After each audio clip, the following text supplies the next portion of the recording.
Hello dear English learners. मैं Deepak Metkar Index English academy इस online English learning YouTube channel में आप सभी का स्वागत करता हूं। तो डियर लर्नर्स, अंग्रेजी सीखना है तो हमें मोटिवेशनल स्टोरीज जो कि अंग्रेजी में लिखी होती है उनको पढ़ना, उनको सीखना या उनको सुनना, ये जो एक्टिविटी है हमें करनी चाहिए। इससे हमें बहुत कुछ बेनिफिट्स अंग्रेजी सीखने के लिए इससे मिलते हैं। तो वही एक बेनिफिट मैं आज आपके लिए लेकर आया हूँ ताकि आज की स्टोरी से हम अंग्रेजी में कुछ सीख पाएँ। अंग्रेजी बोलना है तो हमें अंग्रेजी को बोलने की, पढ़ने की, सुनने की और लिखने की प्रैक्टिस करनी होगी। आज मैं आपके लिए यहाँ पर एक मोटिवेशनल स्टोरी लेकर आया हूँ जो कि रोहन नाम के एक बच्चे की है। इस स्टोरी को मैं आपको पढ़ना सिखाने वाला हूँ। इसके जो भी हार्ड वर्ड्स हैं उसके बारे में मैं आपको हिंदी में बताने वाला हूँ और इसका ट्रांसलेशन भी करके मैं आपको बताने वाला हूँ। तो इससे हमारी वोकेबलरी, आपकी लिसनिंग पावर और आपकी अंडरस्टैंडिंग, अंग्रेजी सीखने के लिए इन तीनों पर बहुत बड़ा आपको बेनिफिट मिल पाएगा। तो ध्यान से सुनिएगा। थोड़ा सा लंबा हो सकता है वीडियो, पर आई होप कि आप यदि अंग्रेजी सीखना चाहते हैं तो ये 10 से 15 मिनट का जो सेशन है इससे आप पूरी तरह से अटेंड करेंगे। आपके सामने स्क्रीन पर एक पिक्चर है, स्टोरी है जो कि लिखा हुआ है द पावर ऑफ ऑनेस्टी। ये स्टोरी क्या है, हिंदी में एक छोटा सा ओवरव्यू मैं आपको यहाँ पर दे देता हूँ। यहाँ पर एक रोहन नाम का लड़का है जो कि नेक दिल का लड़का है, ईमानदार है।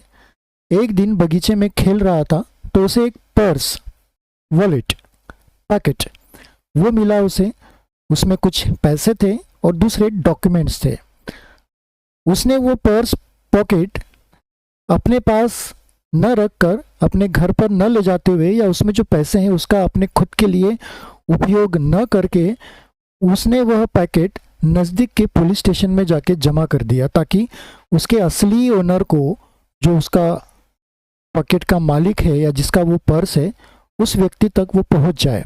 और वाकई में देखते हैं कि ये पर्स नज़दीकी पुलिस स्टेशन में जाके ओरिजिनल उसके ओनर के पास जाता है या नहीं जाता है, या इस कहानी की एंडिंग क्या होती है। आइए ये हम अब सीखने वाले। तो बने रहिए। मैं हूँ दीपक मेटकर, इंडेक्स इंग्लिश एकेडमी इस यूट्यूब चैनल में आप सभी का स्वागत करता हूँ। आइए अंग्रेजी सीखने की शुरुआत करते हैं।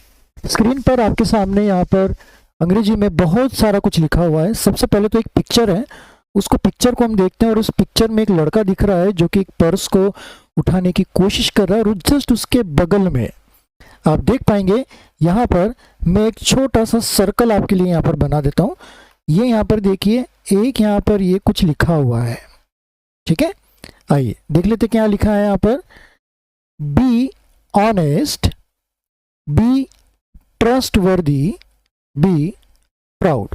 चलिए इसके क्या मीनिंग्स होते हैं, इसके क्या मतलब है, इसके हार्ड वर्ड्स के, ये हम यहाँ पर समझने की कोशिश करते हैं। बी का मतलब होता है हमेशा होना।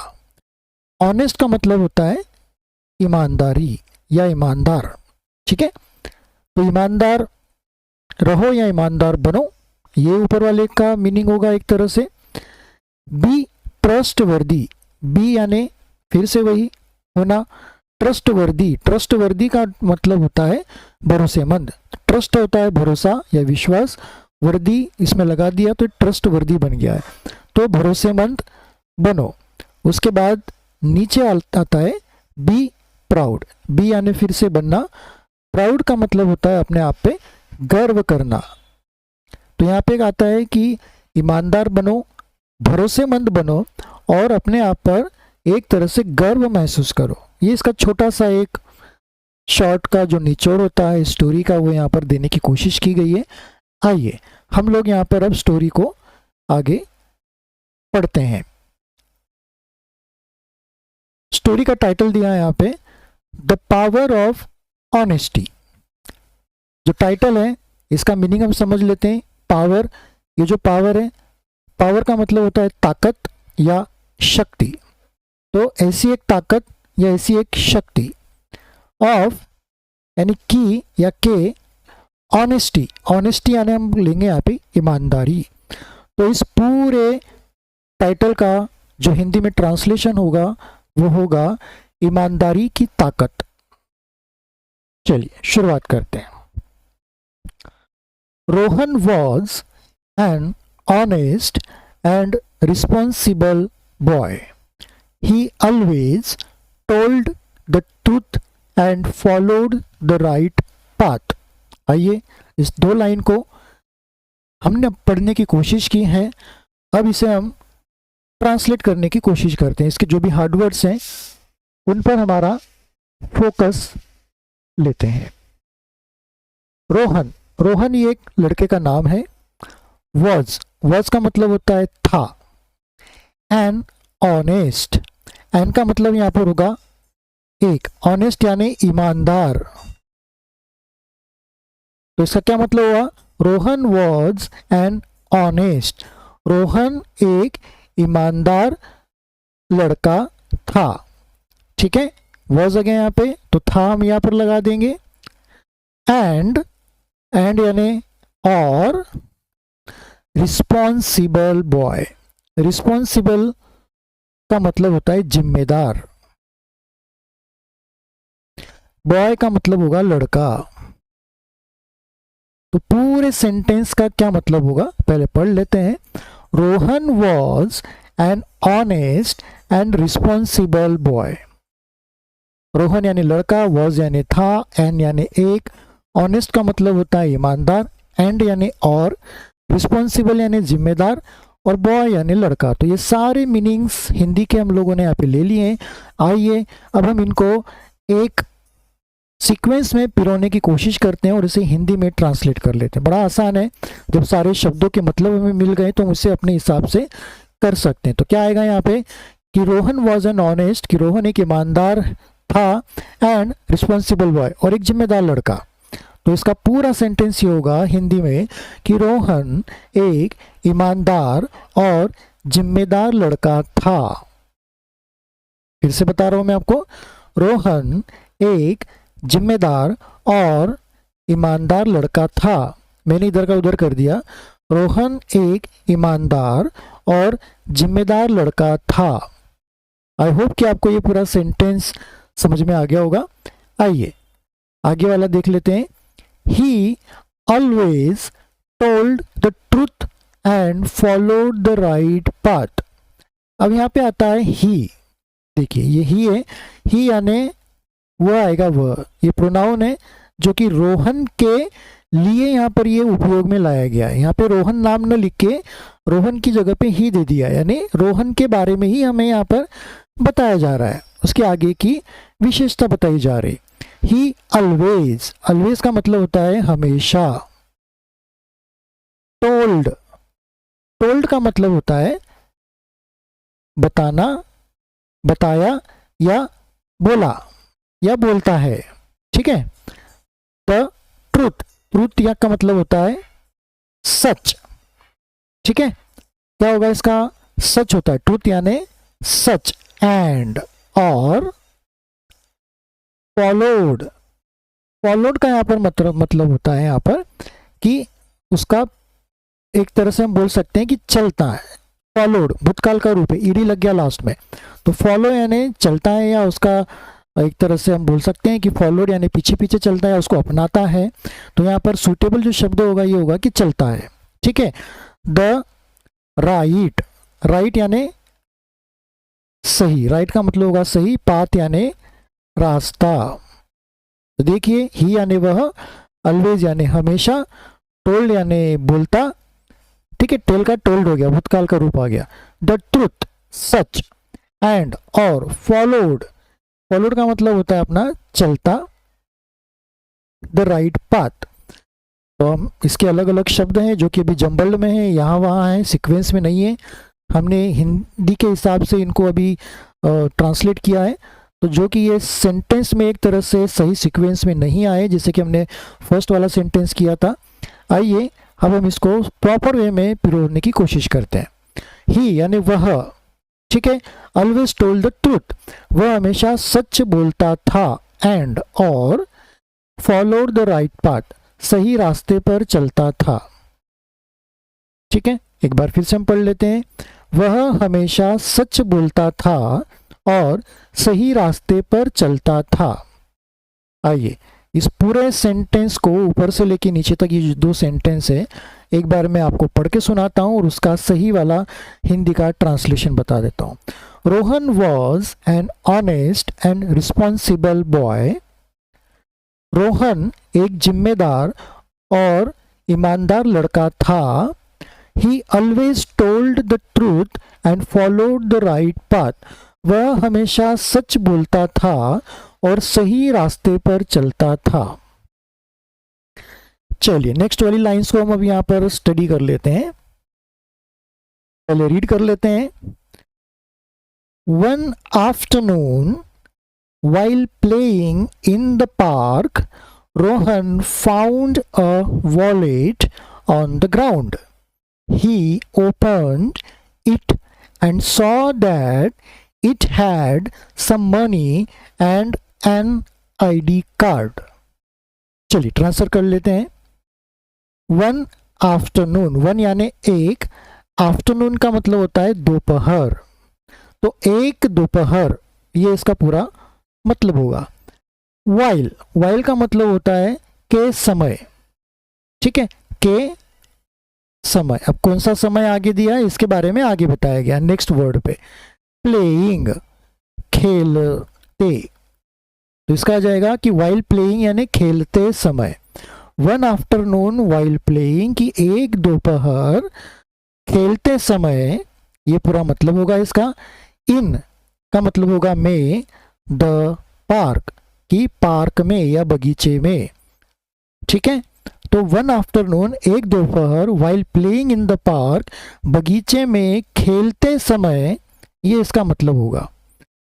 रोहन फाउंड, रोहन तो रोहन का नाम आ गया, फाउंड यानी मिला, या हम बोल सकते हैं दिखाई दिया, ज्यादा सुटेबल उसका यहां पे होगा मिला, ठीक है। अ वॉलेट, अ का मतलब यानी होगा एक, वॉलेट यानी पैकेट होता है, पर्स होता है, या बटुआ हम उसे हिंदी भाषा में बोल सकते हैं। ऑन, पर, ऑन का मतलब होगा पर।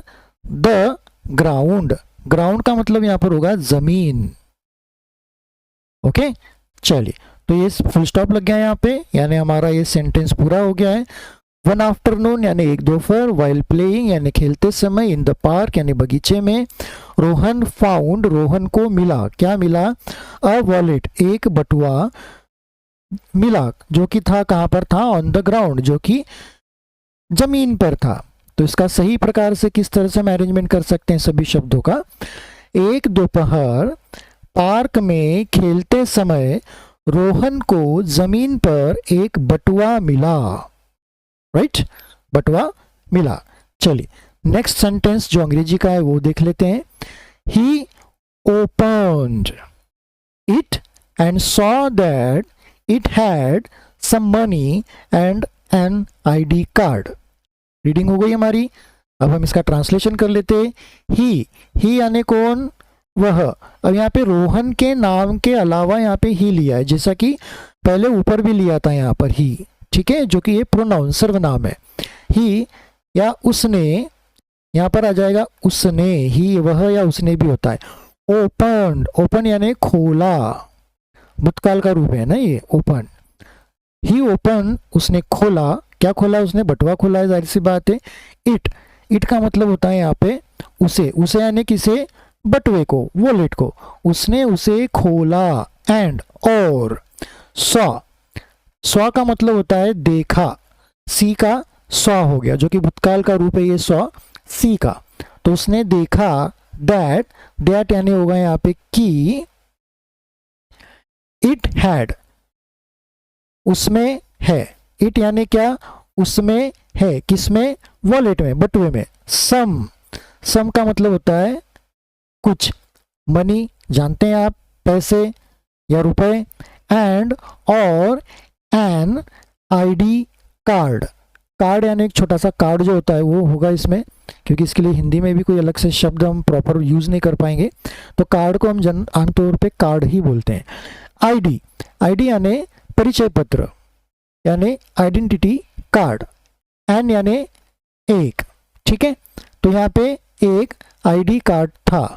तो इसका पूरा हम लोगों ने हर एक शब्द को यहाँ पे ट्रांसलेट किया, उसका हिंदी में मीनिंग निकाला है।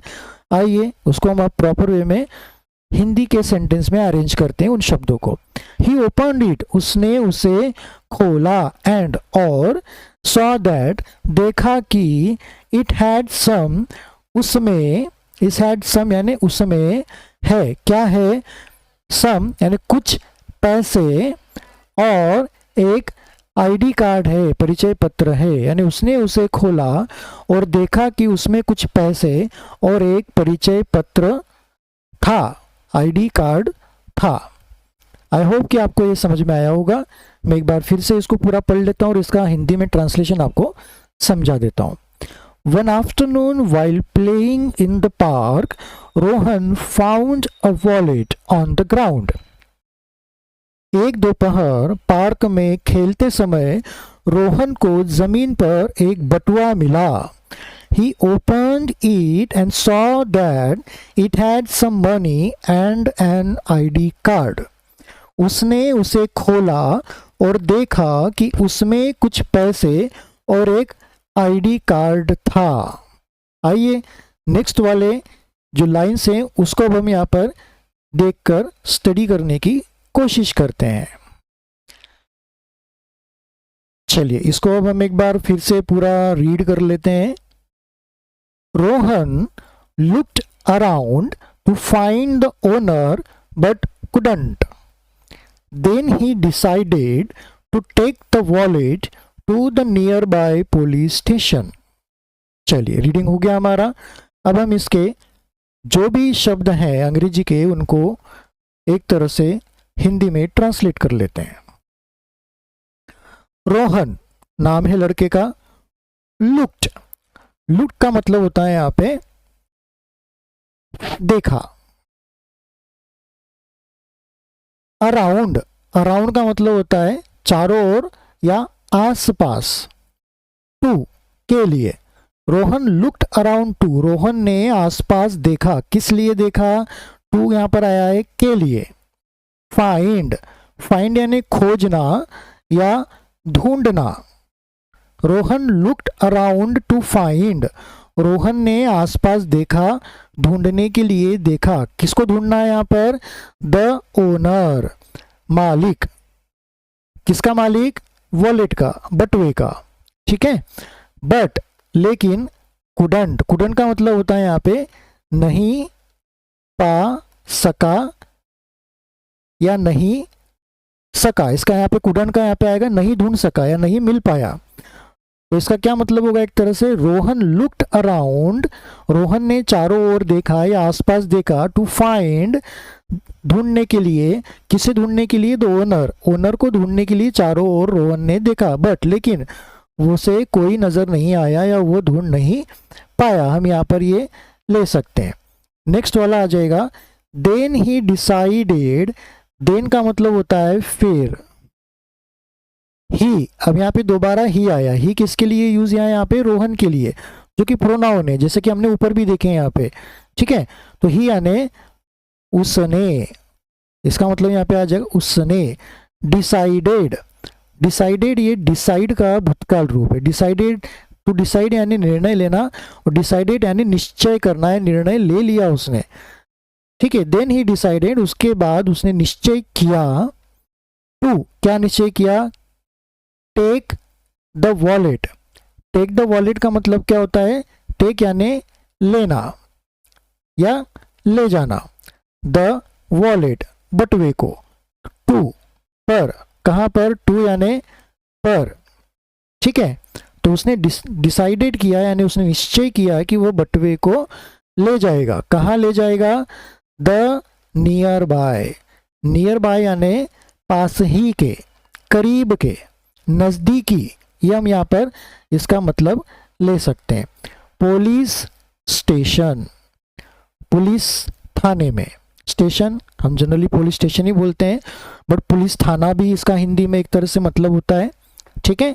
तो देखिए बड़ा आसान था, हम लोगों ने इनके सभी हार्ड वर्ड्स को हिंदी में समझ लिया है। आप तो जानते हैं यहाँ पर हिंदी के तो शब्द हमें आ गए हैं, लेकिन उन्हें अब सही सीक्वेंस में हमें पिरोना है ताकि उसका एक हिंदी का सही रूप से मतलब वाला सेंटेंस यहाँ पर बन पाए। तो चलिए पढ़ते हैं शुरू में। Rohan looked around two find the owner but couldn't. Rohan ने बटुए के मालिक को ढूंढने के लिए चारों ओर देखा। अराउंड यानी चारों ओर, सब दूर, आसपास, ठीक है, ठीक है। बट कुडंट, लेकिन उसे कोई नहीं मिला, या वो नहीं ढूंढ सका, या उसे, जाहिर सी बात है, उसे कोई नहीं मिला। देन ही डिसाइडेड, तब उसने निश्चय किया या फैसला किया, to take the wallet to the nearby police station, उस बटुए को नज़दीकी पुलिस स्टेशन में ले जाने का फैसला किया उसने। फिर से एक बार पढ़ लेता हूँ मैं इंग्लिश में, और जो सही तरह का इसका हिंदी ट्रांसलेशन है वो इसके बाद मैं आपके लिए रीड करूँगा। Rohan looked around two find the owner but couldn't. Rohan ने बटुए के मालिक को ढूंढने के लिए चारों ओर देखा, लेकिन उसे कोई नहीं मिला। Then he decided to take the wallet to the nearby police station. तब उसने बटुए को पास के पुलिस स्टेशन ले जाने का फैसला किया। आशा करता हूं कि आपको ये जो 3 पैराग्राफ्स हैं इसके फर्स्ट, सेकंड, थर्ड, ये तीनों के तीनों समझ में आए होंगे। अब 2-3 पैराग्राफ और इसके बचे हुए हैं, उनको भी हम इसी तरह से स्टडी कर लेते हैं। अब हम यहाँ पर इस वाले पैराग्राफ या इस वाली लाइंस को हम यहाँ पर पढ़ेंगे। द पुलिस ऑफिसर चेक्ड द ID card and called the owner mister Sharma. He came to the station and was very happy to get his wallet back. Reading हमारी हो चुकी है। आइए इसके वर्ड बाय वर्ड के हिंदी मीनिंग्स को समझ लेते हैं। द पुलिस ऑफिसर, ऑफिसर यानी अधिकारी, पुलिस अधिकारी, जो कि वहां पे द पुलिस ऑफिसर, एक पुलिस अफसर होगा, मेन पर्सन होगा, उसके बारे में यहाँ पे कि ऑफिसर या अफसर चेक्ड, उसने जांचा या उसने उसे देखा, परखा।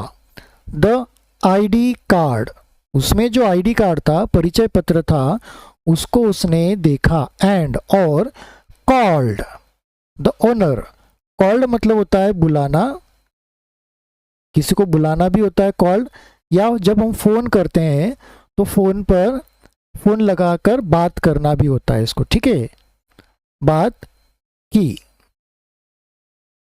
द ओनर, द ओनर यानी कौन, उसके मालिक को, बटुए के मालिक को। यहाँ पे कॉमा दिया है और आगे लिखा है मिस्टर शर्मा।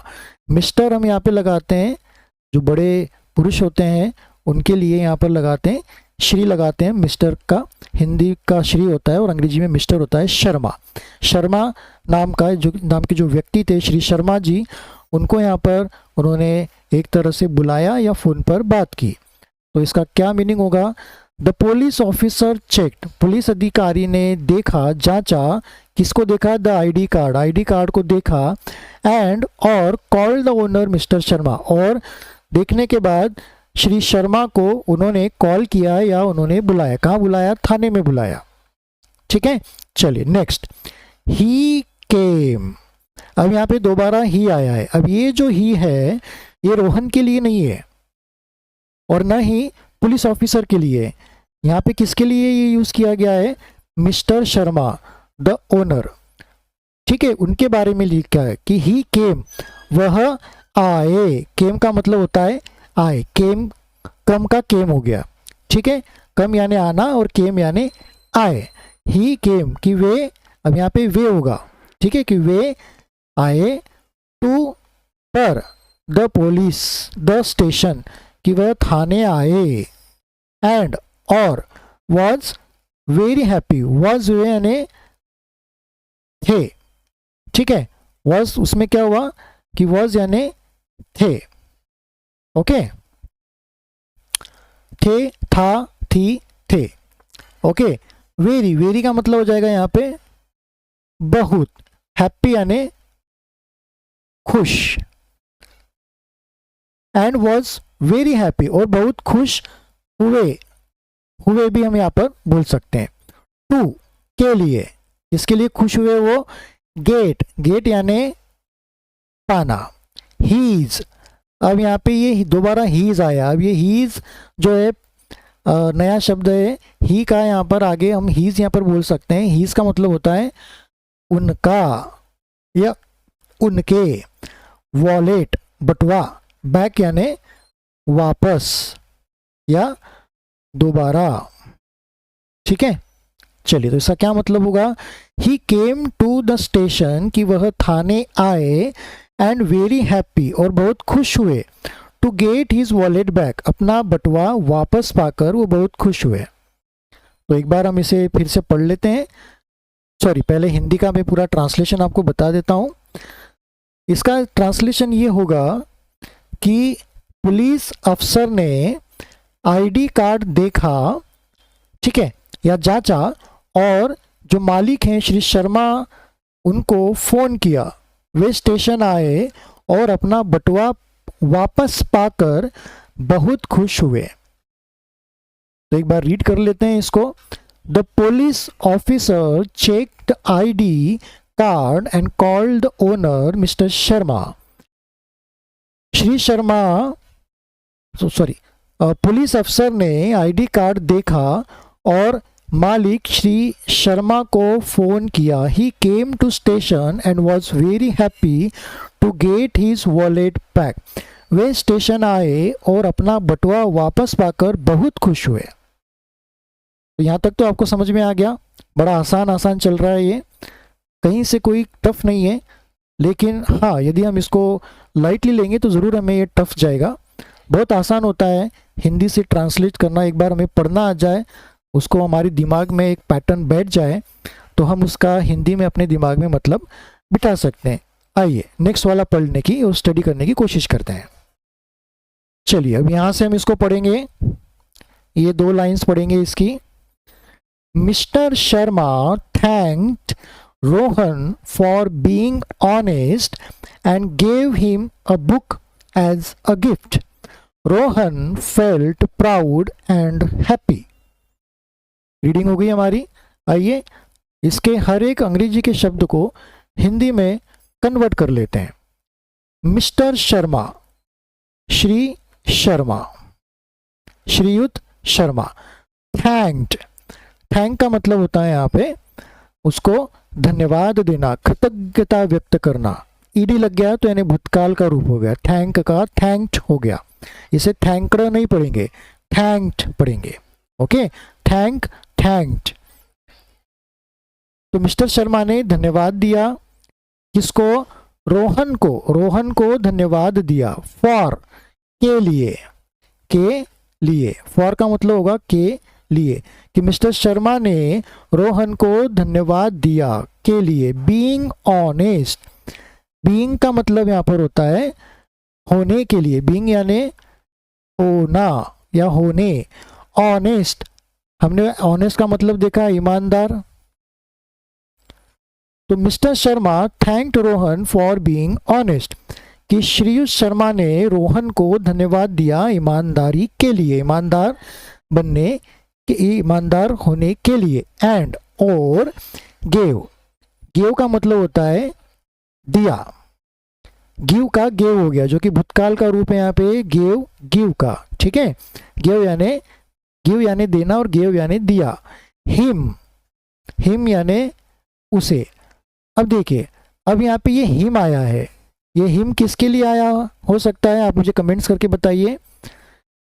हिम यहाँ पर ये है रोहन के लिए, कि उसे दिया, क्या दिया? अ बुक, एक किताब। अ यानी एक, बुक यानी किताब। And gave him a book, और उसे एक किताब दी। एज, के तौर पर। अ गिफ्ट, गिफ्ट यानी उपहार। किस तौर पे दी उसे? तोहफे के तौर पे या उपहार के तौर पे। तो इसका क्या मतलब होगा? And gave him a book as a gift, और एक तोहफे के तौर पे उसे एक किताब दी। पूरे सेंटेंस का एक बार मीनिंग समझ लेते हैं। मिस्टर शर्मा थैंक्ड रोहन, कि मिस्टर शर्मा ने रोहन को धन्यवाद दिया फॉर बीइंग ऑनेस्ट, ईमानदारी के लिए, एंड गेव और दी हिम अ बुक, उसे एक किताब दी एज अ गिफ्ट, तोहफे के रूप में। Rohan felt proud and happy, Rohan नाम है फेल्ट, फील का फेल्ट हो गया, फेल्ट या फील का भूतकाल रूप है, ठीक है। तो फेल्ट का मतलब होता है यहाँ पे महसूस हुआ या उसे लगा। प्राउड, प्राउड का मतलब क्या होगा यहाँ पे गर्व या अभिमान। एंड और हैप्पी, हैप्पी का मतलब होता है यहाँ पे खुशी, ठीक है। Rohan felt proud and happy, कि रोहन को अपने आप पर गर्व महसूस हुआ और बहुत खुशी महसूस हुई। तो चलिए इसको मैं एक बार फिर से इंग्लिश में पूरा रीड कर लेता हूँ और उसका सही वाला हिंदी का ट्रांसलेशन अनुवाद मैं आपके सामने रखता हूँ। Mister Sharma thanked Rohan for being honest and gave him a book as a gift. श्रीमान शर्मा ने ईमानदार होने के लिए रोहन को धन्यवाद दिया और उसे तोहफे के रूप में एक किताब दी। Rohan felt proud and happy, Rohan को गर्व हुआ और खुशी महसूस हुई। तो यहाँ तक तो हमने पढ़ लिया। अब आखिरी के 2 पैराग्राफ या सेंटेंस, 4 लाइनें बची, उनको भी अब हम स्टडी कर लेते हैं। चलिए अब हम पढ़ने वाले हैं यहाँ से लेके यहाँ तक, ये 2 लाइंस को हम लोग पढ़ेंगे। इंग्लिश में रीड कर लेते हैं। Rohan's parents were also very proud of him. They said honesty is the best policy and it always brings respect. English में पढ़ना हो गया। आइए हर एक शब्द का हिंदी में मीनिंग समझ लेते हैं। रोहन्स, रोहन के, यहाँ पे एपोस्ट्रोफी, ये कॉमा जो उल्टा ऊपर लगा हुआ है इसे एपोस्ट्रोफी हम बोलेंगे। तो रोहन्स यानी रोहन के, रोहन नहीं है यहाँ पे, रोहन से यानी रोहन के। पेरेंट्स यानी अभिभावक या माता पिता, कि रोहन के माता पिता। वर, ठीक है, अब यहाँ पे वर आया है क्योंकि यहाँ पे रोहन के मदर फादर है, ठीक है, इसलिए यहाँ पे वर आया है। ओके, प्लूरल है। पेरेंट्स यानी क्या होता है प्लूरल, मदर एंड फादर 2 है, 2 से ज़्यादा है तो वो प्लूरल में आते हैं, सभी अनेक वचन में आएंगे, तो इसलिए यहाँ पे वर यूज़ किया गया है। तो रोहन्स के माता पिता हुए या थे या उन्हें होता था।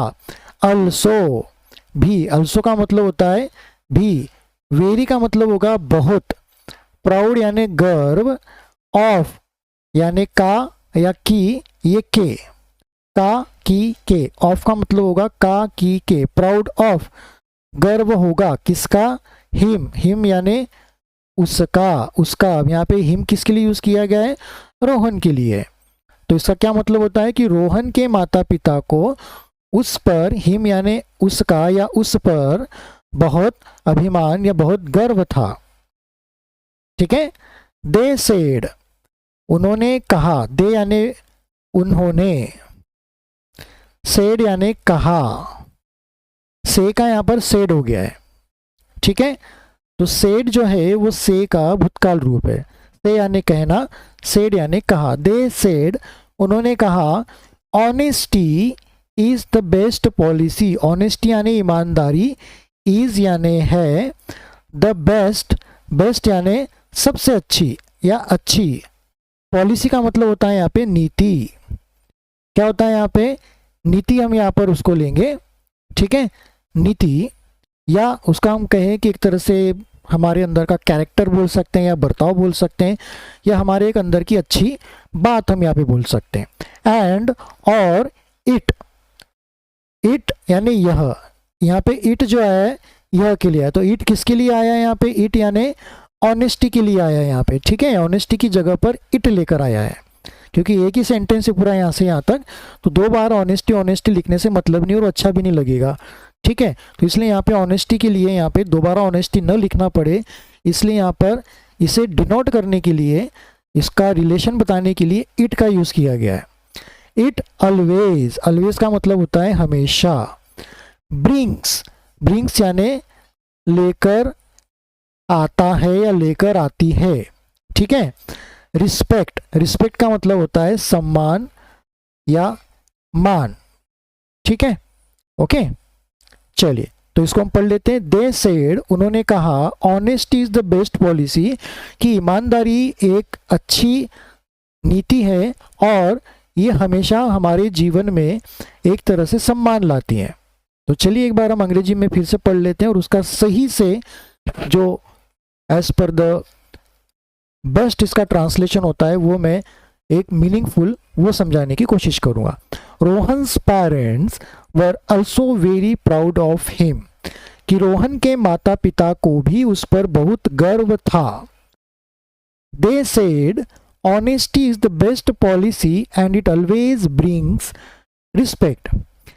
उन्होंने कहा ईमानदारी सबसे अच्छी नीति है और यह हमेशा सम्मान दिलाती है या लेकर आती है। ठीक है, यहाँ पर लेकर आना जो ब्रिंग है, यहाँ पे लेकर आना या लेकर आती है, तो इसकी जगह पर हम यहाँ पर दिलाना ये शब्द बहुत ज़्यादा सुटेबल यहाँ पर लगेगा। ये हमेशा सम्मान दिलाती है।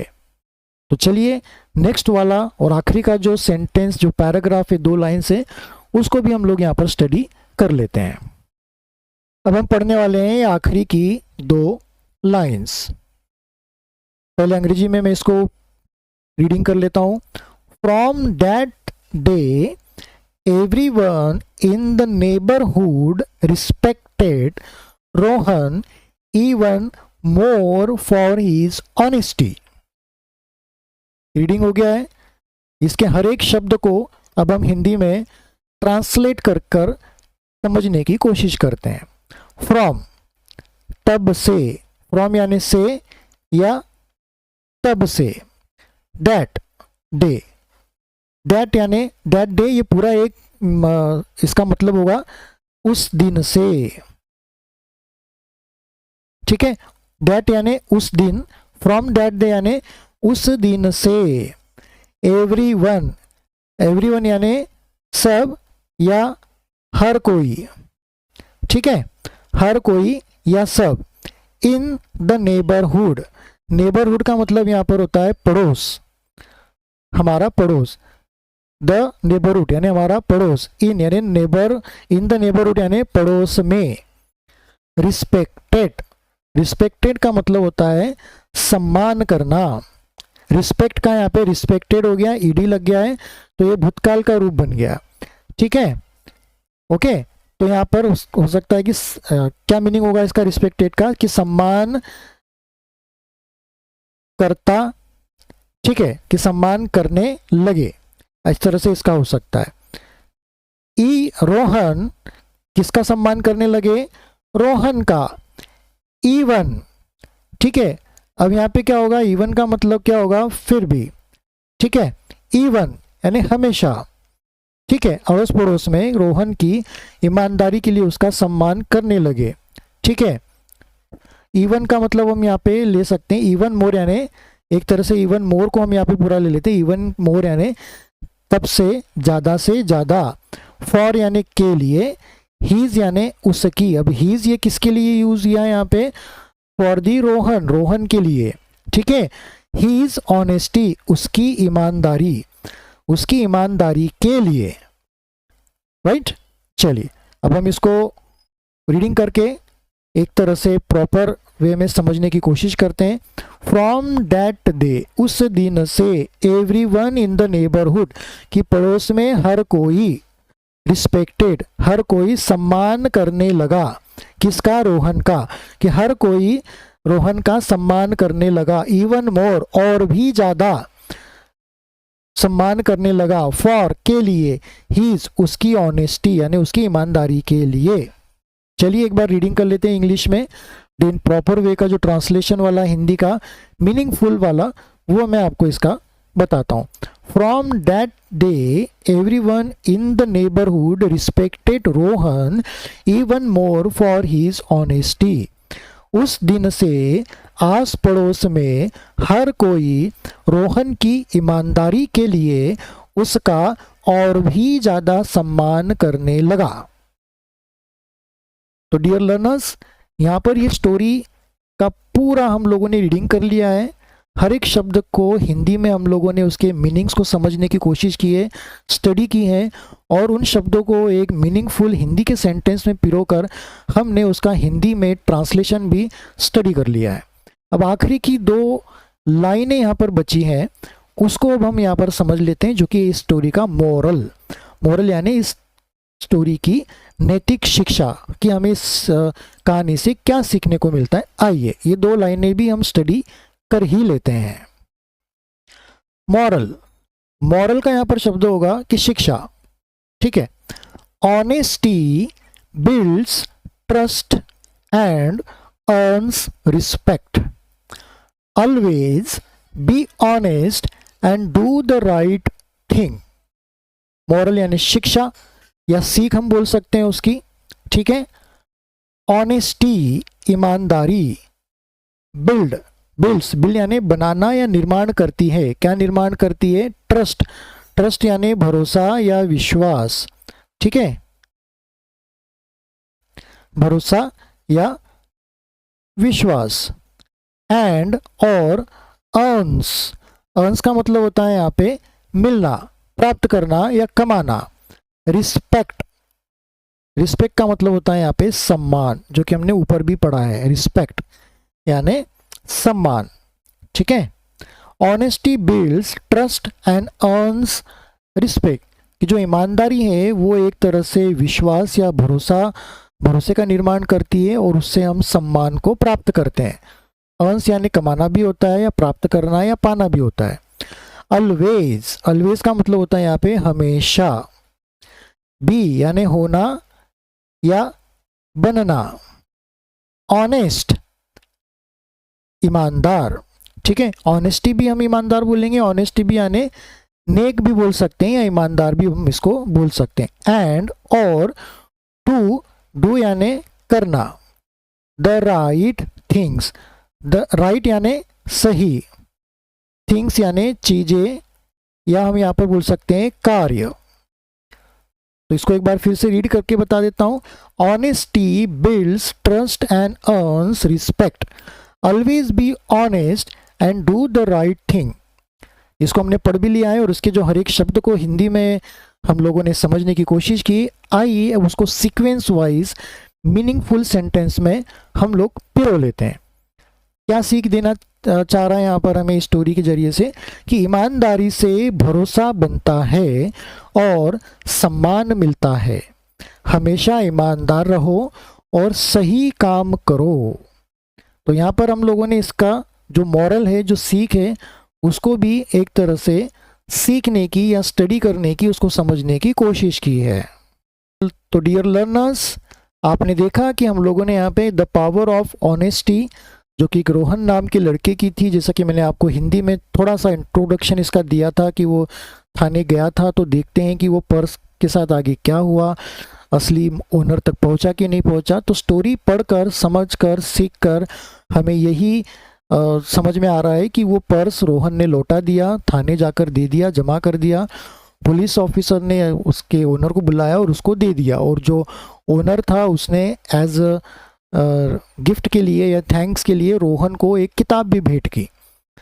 तो बड़ी आसान और बड़ी मज़ेदार ये कहानी थी। और दोस्तों, एक बात मैं यहाँ पर आप सभी को बताना चाहूँगा कि वाकई में हमें भी अपने जीवन में ईमानदार बनना चाहिए, अच्छे नेक कार्य करने चाहिए।